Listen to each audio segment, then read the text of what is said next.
Hey, chosen one, it's been a minute, but I'm back. So I just want to tell you like a little piece of testimony that I have for you, and maybe this will be an answer to your prayer, or maybe this will be a piece of a confirmation that you've been praying to God about.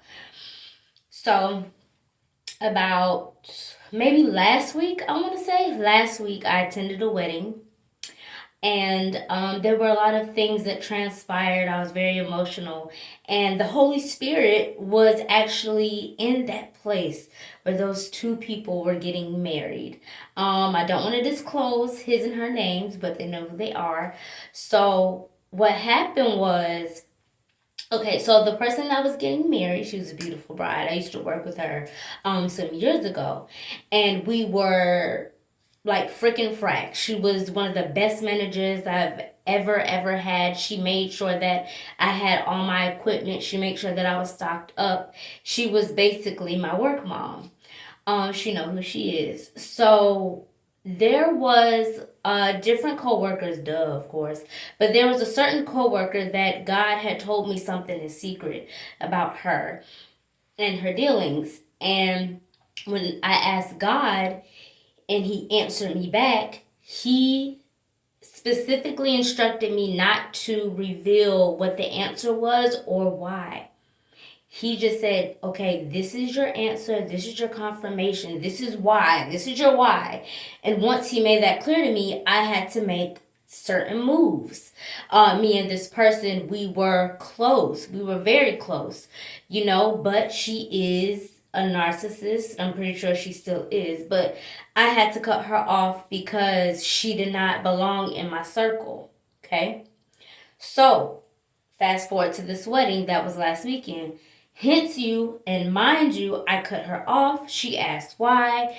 I gave her the same answer I'm giving you. God revealed to me some things about you in our relationship, and I think that this is the buck stops here. I don't wish any ill will on you. God bless you, so on and so forth. So this was a test. God will test your heart. See, you can say one thing and you can be tested, and your heart can say another. So this was a test, and I believe that I passed with flying colors.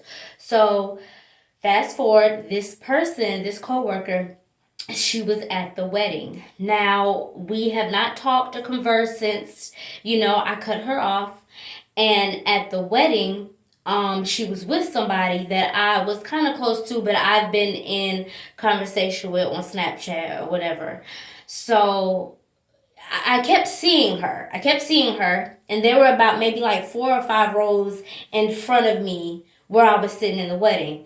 And it didn't click until I saw her laugh. She has a very distinctive laugh. When she laughs, she bounces, and I was like, oh, that's who that was. Because, when you're used to seeing somebody with a certain hairstyle, a certain way they walk, a way they talk, it's very distinctive to that person. So it clicked, and I was like, oh, that's her. I said, oh, that is so-and-so in my mind. I said, cool. So, at first I was like, what, how should I handle this situation? Because she was sitting with somebody that I had no beef with. So I was just like, okay, obviously at the end of the wedding, I'm going to have to speak.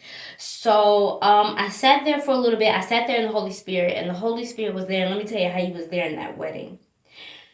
Before my bride even came out, Lord, like I'm the groom, before the bride even came out, I got these chill bumps from head to toe. Baby, it was a bunch of black people in there. It was a lot of black people. Okay? And we already know when there's a lot of black people in one room, it get hot quick. It get real hot. If you know, you know. So it was hot in there. So for me to have chill bumps from head to toe, I knew it was the Holy Spirit. And the Holy Spirit was ordaining their marriage. I was like, ooh, thank you. You know what I'm saying? I'm in the presence of the Lord. So I was happy about that. And that was the confirmation that their union was right in God's eyes. So I'm sitting there and I'm like, okay, how should I handle this situation? And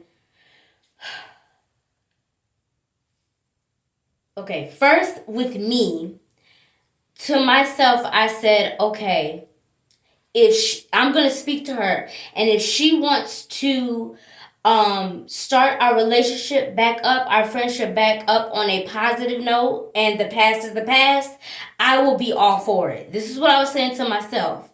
So, I'm planning in my head, I'm going to speak to her. If she asks me again what's going on, what I'm saying, what happened, then maybe it's not, what I'm saying. If she can move past the past without having a real answer, because guess what? Narcissists know that they are not wired right. Now, they may not know that they're narcissists, but narcissists be knowing what they doing. They know when they gaslight. They know when they love bomb. They love when they send their flying monkeys. So basically, this is going to be a part 1 of 2 because I'm going to define what flying monkeys are, and I'm going to help you out on a certain character trait that brings the flying monkeys in for the narcissist. All right, so make sure that you subscribe to my channel so that whenever I drop new content, it'll come to your device. Anyway, back to what I was saying.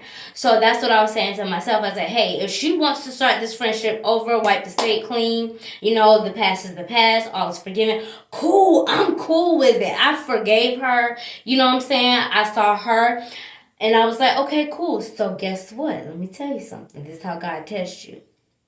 So the wedding was over, and I'm sitting there and I'm waiting because I have Southern hospitality. I'm not going to just go into a room and not speak, or see somebody I know and not speak, so on and so forth. So she comes out of the place, and I hugged the guy. I was about to say his name. I hugged the guy, and then I hugged the other young lady that was with them. We all worked together, so we used to work together.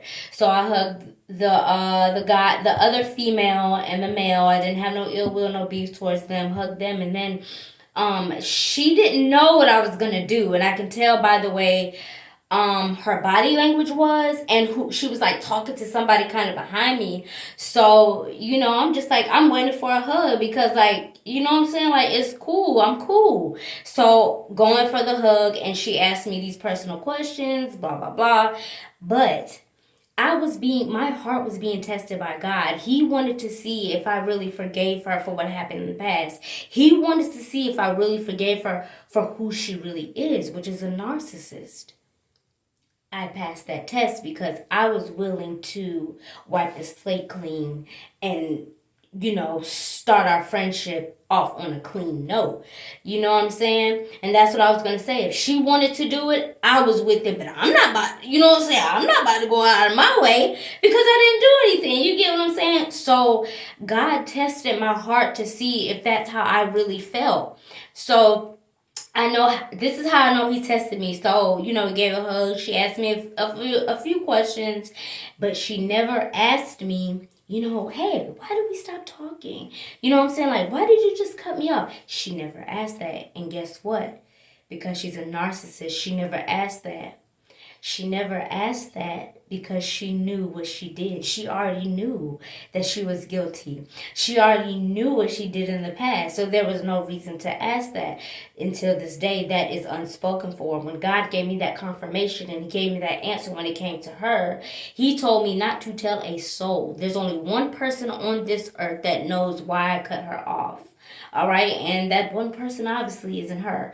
So I know that God tested me because I didn't have no ill will. I didn't, what I'm saying? I didn't have no bad energy or anything. I was cool. I forgave her. So remember, when God tests you, make sure that you come prepared with your number 2 pencil. Make sure you stay ready so you don't have to get ready, because in this life, you can say one thing, but God is going to test your heart to make sure that your heart and what comes out of your mouth align. All right, chosen one. So that is part 1, and then make sure that you watch the next part of this video so that I can hone in on the flying monkeys, like I said. All right, chosen one. Until next time, I love you, but God loves you so much more. Don't forget to like this video and subscribe. Until next time, remember, chosen one, dream, snooze, or lose, you choose. Bye.